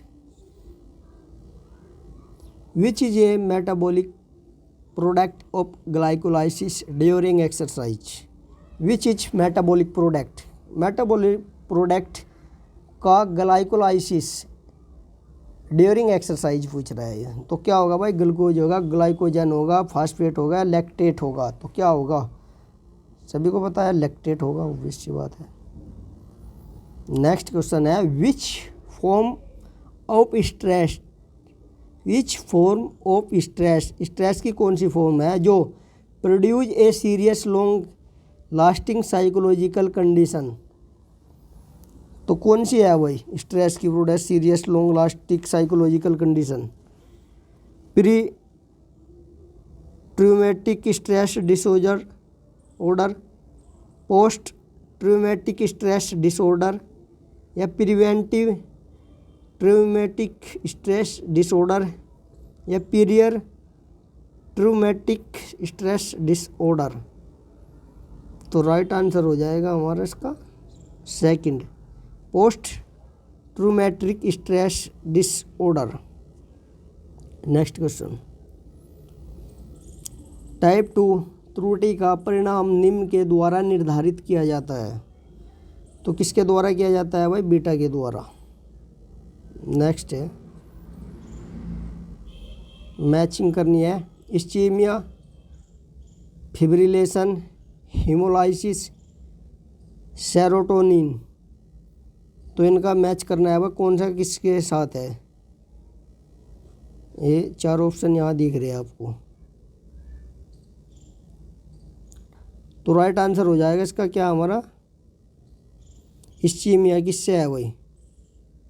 इस्चीमिया होगा हमारा local and temporary deficiency of blood and oxygen, ये तो इससे हो गया। फिब्रिलेशन, फिब्रिलेशन किससे होगा हमारा? फिब्रिलेशन होगा हमारा irregularity in force and rhythm of heart. And haemolysis, haemolysis होगा हमारा किससे? The rupture of cell. And last serotonin हमारा an anxiety and excitatory neuro transmitter, an excitatory transmitter. तो राइट आंसर हो जाएगा हमारा इसका थर्ड। नेक्स्ट, और ये हमारे ख़त्म होने वाले हैं क्वेश्चन बस। मैच द लिस्ट, मैचिंग करनी है भाई।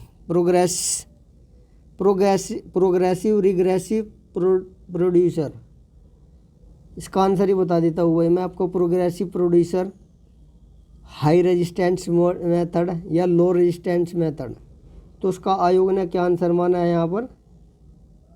थर्ड आंसर माना है। ए का second,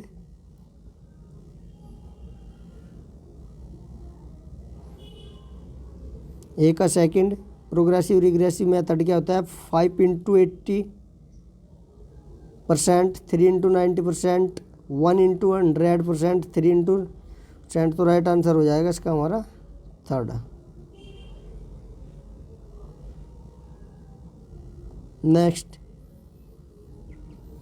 which of the following are considered as threats to external validity according to Campbell and Stanley 1963। तो बताइए भाई कौन सा था threat of external validity? Campbell and Stanley 1963 के अनुसार। Interactive effect of testing, statistical regression, interaction of selection, basic and experimental treatment या instrumentation process या reactive effect of experimental agreement. तो कौन सा होगा भाई इसका? तो राइट आंसर हो जाएगा हमारा इसका सेकंड। सबसे पहला क्या आएगा हमारा? Interactive effect of testing, and then interaction of selection base and experimental, and reactive effect of experiment agreement. Next question है, निम्नलिखित में से किसे वाग्दोष माना जाता है? वाग्दोष यानी कि बोलने में जिसे समस्या होती है तो उसे क्या कहते हैं? वाग्दोष। उच्चारण समस्या, उच्चारण समस्या वाग्दोष। निम्नलिखित को उनके विद्यमान होने की आरोही क्रम में व्यवस्थित कीजिए। बढ़ते क्रम में लिखना है भाई। सबसे पहले कौन सा काल था? ये दे रखे हैं महाकाव्य काल, ब्रिटिश काल, बौद्धिक काल, वैदिक काल, राजपूत काल। तो सबसे पहला कौन सा था हमारा? वैदिक काल। वैदिक काल के बाद महाकाव्य काल। फर्स्ट वैदिक काल, फिर महाकाव्य काल, इसके बाद राजपूत आएगा, बौद्ध आएगा। डी ए हमारा किस में? फोर्थ में। डी ए राइट आंसर हो जाएगा 4। हाँ, फिर आएगा हमारा सी बौद्धिक काल। पहले हमारा वैदिक काल, फिर महाकाव्य काल, फिर बौद्ध काल, उसके बाद आएगा हमारा राजपूत काल, एंड लास्ट में होगा हमारा ब्रिटिश काल। तो राइट आंसर हो जाएगा हमारा 4th। अच्छा है, पूछा जा सकता है, स्टार लगा लीजिए भैया। हमारे यहाँ पर 90 क्वेश्चन हो गए हैं कंप्लीट। अब बचते हैं हमारे 10 क्वेश्चन जो हमारे पैराग्राफ के हैं। तो पैराग्राफ भी मैं दिखा देता हूँ कैसा हमारा दिया गया था। आपको भी ध्यान से पढ़ना है इस पैराग्राफ को। थोड़ा सा और जूम कर देता हूँ जिससे आपको क्लियरिटी अच्छे से यहाँ पर दिख सके। ये दे रखा भाई, ध्यान से पढ़ना है। बाह्य चर वे कारक होते हैं जो स्वतंत्र चर और परतंत्र चरों के बीच संबंध को प्रभावित कर सकते हैं लेकिन सापेक्ष नहीं होते। यूँ कह रहा है कि बाह्य चर कारक होते हैं जो स्वतंत्र चर और परतंत्र चरों के बीच संबंध को प्रभावित कर सकते हैं लेकिन सापेक्ष नहीं होते। प्रयोगात्मक अथवा उपचार चर में स्वतंत्र चर कारण है। प्रयोगात्मक अथवा उपचार में स्वतंत्र चर कारण है। स्वतंत्र चर को स्वतंत्र चर के परतंत्र चर को स्वतंत्र चर के प्रभावों के मूल्यांकन के लिए मापा जाता है। सुस्पष्ट चर को कभी परिनियामक चर भी कहा जाता है, उदाहरण के लिए लिंग या प्रजाति। सहन शक्ति प्रदर्शन पर संगीत के लिए सहकालिक और असहकालिक संगीत और पुरुषों और महिलाओं के लिए एक समूह अलग से बिना संगीत के एक ही तीव्रता के कार्यभार पर लाए गए थे। वह अनुमान लगाया गया कि पुरुषों और महिलाओं के प्रदर्शन में कुछ अंतर इस कारण हो सकता है कि पुरुषों की उपस्थिति में महिलाओं की अधिकतम प्रयास प्रदर्शित करने की अनिच्छुकता थी। कुछ चरों को शामिल करना या नहीं करना कई कारणों पर निर्भर करता है, जैसे क्या चर घनिष्ठ के रूप से सैद्धांतिक मॉडल से संबंधित है और कैसे अन्योन्य क्रिया की संभावना है। तो ये हमारा पैराग्राफ दिया है, उसके नीचे क्वेश्चन दिए गए हैं। फर्स्ट क्वेश्चन दिया गया हमारा, एक बार और दिखा देता हूँ, पैराग्राफ जल्दी से देख लीजिए। बाह्यचर वे कारक होते हैं जो स्वतंत्र चर और परतंत्र चर के बीच में संबंध को प्रभावित कर सकते हैं लेकिन सापेक्ष नहीं होते। प्रयोगात्मक अथवा चर में स्वतंत्र चर कारण है। परतंत्र चर को स्वतंत्र चर के प्रभाव के मूल्यांकन के लिए मापा जाता है। सुस्पष्ट चर को कभी परिनियामक चर भी कहा जाता है, उदाहरण के लिए लिंग या प्रजाति। सहन शक्ति प्रदर्शन पर संगीत और सहकालिक और असहकालिक संगीत और पुरुषों और महिलाओं के लिए एक समूह अलग बिना संगीत के ही तीव्रता के कार्यभार पर लिए गए थे। वह अनुमान लगाया कि पुरुषों और महिलाओं के प्रदर्शन में कुछ अंतर इस कारण हो सकता है कि पुरुषों की उपस्थिति में महिलाओं की अधिकतम प्रयास प्रदर्शित करने की अनुचितता थी। कुछ चरों को शामिल करना या नहीं करना कई कारणों पर निर्भर करता है, जैसे क्या चर घनिष्ठ रूप से सैद्धांतिक मॉडल से संबंधित है या फिर कैसे अन्योन्याय क्रिया की संभावना है। तो फर्स्ट क्वेश्चन हमारा कह रहा है कि पर संगीत में अभ्यास करना जो सहकालिक नहीं था, किसका उदाहरण है? बताओ भाई, आपने पैराग्राफ पढ़ लिया, किसका है? अच्छा है क्वेश्चन, तो किसका है? स्वतंत्र चर का। नेक्स्ट है, निम्नलिखित में किस चर को प्रभावित नहीं किया जा सकता? तो किस चर को प्रभावित नहीं किया जा सकता, ये तो भाई आप देख लीजिएगा उसमें पैराग्राफ में, क्योंकि ये पैराग्राफ पढ़ के ही क्वेश्चन होंगे। आंसर में फिर भी आपको उनके करा देता हूँ। इसका हो जाएगा हमारा फर्स्ट श्रेणीबद्ध चर। नेक्स्ट है, पुरुषों और महिलाओं के प्रदर्शन में अंतर निम्न किसके उदाहरण है? अभी ऊपर पढ़ा था भाई हमने, किसके है? तो राइट हो जाएगा इसका हमारा बाह्य चर के है, पुरुषों और महिलाओं में। नेक्स्ट, सभी प्रयोगमूलक अनुसंधान में इसमें से निरंतर चर होना चाहिए। तो कौन सा होना चाहिए भाई? शोधकर्ता का निर्णय। नेक्स्ट है, एक पैराग्राफ हो रहा है हमारा, 5 क्वेश्चन इससे है। पैराग्राफ आप पढ़ लीजिए ध्यान से, अच्छा पैराग्राफ दिया हुआ है, आप इससे सारे क्वेश्चन कर सकते हो। हार्मोन एक रासायनिक पदार्थ है जिसका शरीर तरल में एंडोक्राइन ग्रंथि द्वारा स्राव होता है और अन्य अंगों, लक्ष्य अंगों की गतिविधियों पर एक विशिष्ट प्रभाव होता है। एंडोक्राइन ग्रंथि वहनीहीन होती है, सही बात है, और रक्त या लिम्फ में सीधे हार्मोन्स का स्राव करती है। हार्मोन का कार्य लक्ष्य अंग है जिसमें शामिल है नंबर 1 एंजाइम प्रणाली को सक्रिय करना, नंबर 2 कोशिका झिल्ली परगाम्यता कर्मांतरण, नंबर 3 है पेशी संकुचन या शीतलन, 4th प्रोटीन संश्लेषण या कोशिकीय स्राव। ये कार्य एक तंत्र के माध्यम से किए जाते हैं जिस चक्र में AMP तंत्र कहा जाता है। कुछ हार्मोनों का केवल विशिष्ट लक्ष्य अंग पर प्रभाव होता है।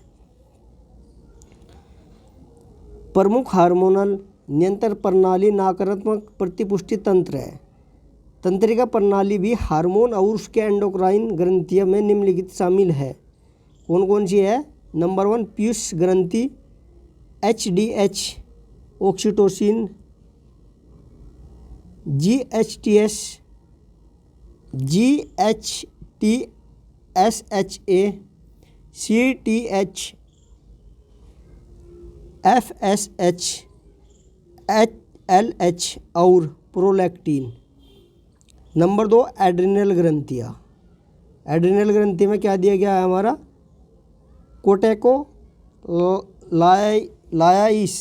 कोटेकोलायोइस, एजेनइनफ्राइन और नॉन पाइनफ्राइन, यिनेरोलो कोर्टिकाइडिस और एंड्रोजेंस। Number 3 pancreas. पेनक्रियाज में क्या दिया गया है? इंसुलिन और ग्लूकागन। 4th हमारा है थायराइड ग्रंथि, कैल्शिटोनिन, पैराथायराइड ग्रंथि, PTH, ओवरी और टेस्टिज, एंड्रोजेंस, हार्मोन्स का रक्त स्तर जो अभ्यास से बढ़ता है में शामिल है, GH, catecholamines, ACTH, glucocorticoids, mineralocorticoids, glucagon, testosterone, oestrogen, progesterone, TSH, thyroxine और ट्रियोडोथायरोनाइन। ल्यूरिनोकारी हार्मोन्स और रक्त स्तर अभ्यास के दौरान नहीं बढ़ता, जबकि अभ्यास के दौरान इंसुलिन कम हो जाता है। तो ये दिया गया है, एक बार और पढ़ लीजिएगा ध्यान से। और इसमें नीचे जो क्वेश्चन दिया गया है, थायराइड ग्रंथि से का स्राव होता है। तो थायराइड ग्रंथि से किसका स्राव होता है? हमारा SCTH। Right answer 3rd। Next है नकारात्मक प्रतिपुष्टि तंत्र क्या है? नकारात्मक प्रतिपुष्टि तंत्र क्या है हमारा? प्रधान हार्मोनल नियंत्रण। First is right. Next question, निम्नलिखित में से कौन सा हार्मोन्स अभ्यास के दौरान बढ़ जाता है? तो अभ्यास के दौरान कौन सा बढ़ता है वह हमारा? TSH। 3rd right. नेक्स्ट है हमारा सेकंड लास्ट आज का क्वेश्चन, निम्नलिखित में से कौन चक्रीय MP का भाग नहीं है? चक्रीय AMP का भाग नहीं है। तो चक्रीय AMP का भाग कौन सा नहीं है? चक्रीय AMP का भाग कौन सा नहीं है? तो कौन सा नहीं है? तंत्रिका उद्दीपन। चक्रीय AMP का भाग नहीं होता उद्दीपन। आज का लास्ट क्वेश्चन, कौन सा हार्मोन्स अभ्यास के साथ परिवर्तित नहीं होता? भाई अच्छा क्वेश्चन है। कौन सा हार्मोन्स है जो आपकी एक्सरसाइज अभ्यास के दौरान परिवर्तित नहीं होता, एक जैसा ही रहता है? बहुत अच्छा क्वेश्चन यहाँ पे दिया गया है। तो कौन सा है वो हमारा? LH हार्मोन्स जो अभ्यास के दौरान परिवर्तित नहीं होता। तो दोस्तों ये हमारे थे आज के 100 क्वेश्चन सब्जेक्ट के। यदि आपको किसी क्वेश्चन पर डाउट है तो आप 3 तारीख तक इस पे यहाँ पर आपत्ति डाल सकते हो। आपत्ति डालने का आपके पास में एक क्वेश्चन के 200 रुपये यहाँ पर फीस जमा करनी होती है जो रिफंडेबल नहीं होती, और 3 फरवरी तक आप इसमें डाल सकते हैं। और दोस्तों यदि वीडियो अच्छी लगी है तो आप वीडियो को लाइक ज़रूर कर दीजिए और चैनल को ऐसी वीडियो देखने के लिए सब्सक्राइब भी कर लीजिए। तो चलिए दोस्तों मिलते हैं अगली वीडियो में, तब तक के लिए जय हिंद, जय Bharat, Vande Mataram, good bye, take care.